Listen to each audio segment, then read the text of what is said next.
नाजरीन, ये आज जो हम रात में सितारों भरा आसमान देखते हैं, क्या मुस्तकबिल करीब में ऐसा तो नहीं कि हम ये सितारे देख ना पाएं? आज जो हम रात में सितारों भरा आसमान देखते हैं, मुस्तकबिल करीब में इसे देखना मुमकिन नहीं रहेगा। इस हवाले से साइंसदानों ने खबरदार कर दिया है। एस्ट्रोनॉमर्स ने यह सनसनीखेज इंकशाफ किया है कि खलाई मखलूक हमारे सितारों को पुरअसरार तरीके से तबाह कर रही है। अगर यही सिलसिला जारी रहा तो सितारों के बाद सूरज की बारी भी आ सकती है, जिसके बाद दुनिया में मुकम्मल तौर पर अंधेरा छा जाएगा। यानी सूरज की रोशनी ना मिलने की वजह से दुनिया मुकम्मल तौर पर तबाह हो जाएगी। इस इंकशाफ के बाद डॉक्टर पैट्रिक मूर और सर विक्टर मैनुअल ब्लैंको की सरबराही में एक टीम तश्कील दी गई थी, जिसने माहिरीन के इन खदशात की तस्दीक कर दी है। सर पैट्रिक अल्फ्रेड कार्डवेल मूर 4 मई 1923 को मिडलसेक्स इंग्लैंड में पैदा हुए। दूसरी जंग अजीम के दौरान रॉयल एयर फोर्स में आपने खिदमत सर अंजाम दी। आपकी पहली किताब गाइड टू द मून 1952 में पब्लिश हुई थी। फरवरी 1986 में एक Shahab Saqib 260 in February 1982 asteroid 2602 Moore was named in his honor। यानी फरवरी 1986 में एक शहाब साकिब को एजाजी तौर पर आपका नाम दिया गया। नेशनल स्पेस सेंटर लीसेस्टर में आपका ब्रोंज बस्ट भी मौजूद है।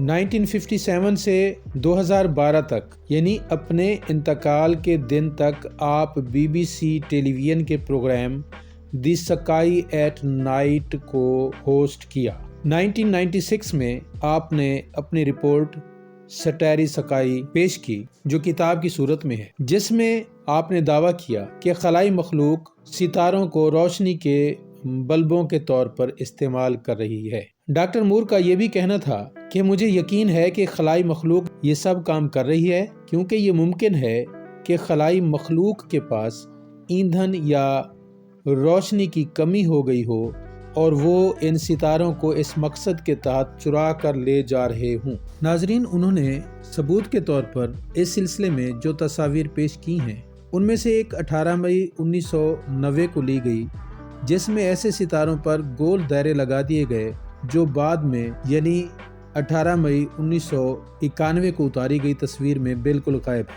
यानी एक साल बाद, यानी पहली तस्वीर लेने के एक साल बाद जो तस्वीर ली गई, उनमें वो सितारे जिन पर गोल दायरे लगा दिए गए थे गायब नजर आते हैं। माहिरीन फल्कियात का ये भी कहना है कि ऐसा मुमकिन नहीं कि सितारे यूं ही कायनात से गायब हो जाएं, क्योंकि हमें किसी धमाके या उनकी तबाही का भी कोई सबूत नहीं मिला।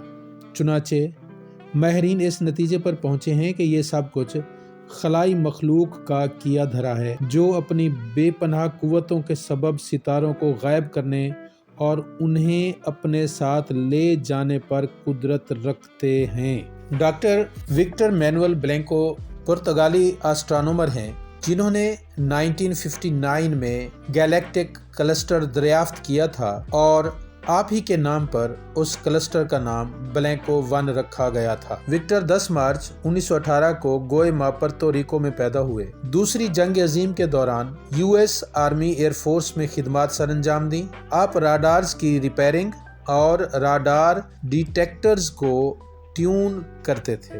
8 सितंबर 1995 को दी CTIO 4M टेलीस्कोप को ऑफिशियली आपका नाम विक्टर M ब्लैंको 4M दिया गया। 19 दिसंबर 1989 यानी 19 दिसंबर 1989 को आपकी किताब कार्बन स्टार्स शाये हुई, जिसमें डॉक्टर विक्टर ने कहा कि हम अब तक ऐसे 73 सितारों की निशानदही कर चुके हैं जो कुछ अरसा कबल कायनात में मौजूद थे, लेकिन अब वहां से गायब हो चुके हैं। उन्होंने मजीद ये भी कहा कि पहले तो हमें ये महसूस हुआ था कि दूरबीन में कुछ फ़र्क है, लेकिन बाद में हम इस नतीजे पर पहुंचे कि ये सितारे ज़मीन से करोड़ों नूरी साल के फासले पर वाक़ हैं। बाज़ सितारे तो ऐसे हैं जिन्हें हमारी नस्लें देखती चली आ रही हैं, लेकिन अब ये वहाँ पर मौजूद नहीं है। इनका इंतकाल 1911 में हुआ।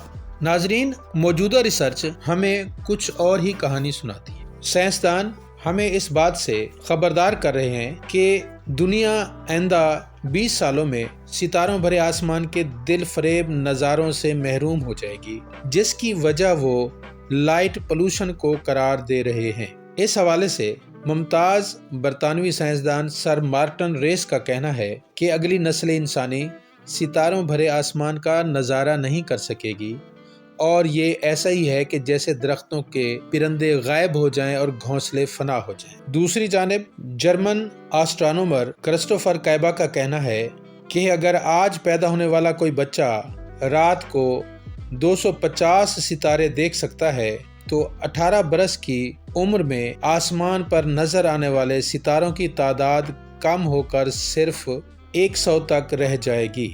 سائنسدانوں کا یہ بھی کہنا ہے کہ چند اقدامات سے لائٹ پولوشن کم کی جا سکتی ہے، مثلاً روشنی کے اوپر چھتری نما رکاوٹ رکھی جائے یا اس کا رخ زمین کی جانب رکھا جائے۔ اسی طرح روشنیاں مدھم رکھی جائیں اور سفید یا نیلی روشنیوں کی جگہ سرخ اور نارنجی لائٹس ہی استعمال کی جائیں۔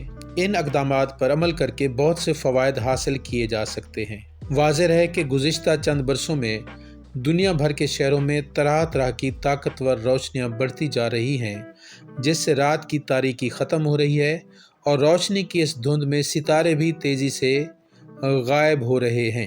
ایک ریسرچ کے مطابق 2016 کے بعد سے اب تک کرۂ ارض کی 1/3 آبادی رات کو ملکی وے کے شاندار نظارے سے محروم ہو چکی ہے۔